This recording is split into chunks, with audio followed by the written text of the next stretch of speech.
Magandang umaga mga idol, mga katongit. Kape po tayo. Nga pala mga idol, no?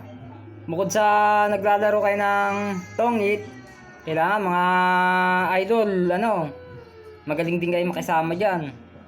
Para hindi kayo pagsawaan. Lagi kayong hanapin.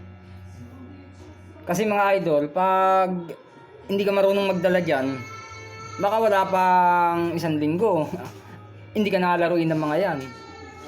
Ganun po yun mga idol.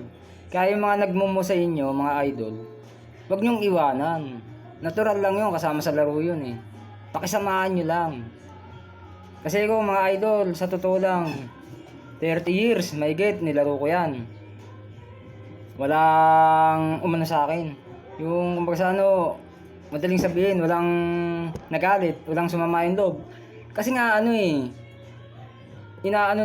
binabalance natin yung mga diskarte natin eh.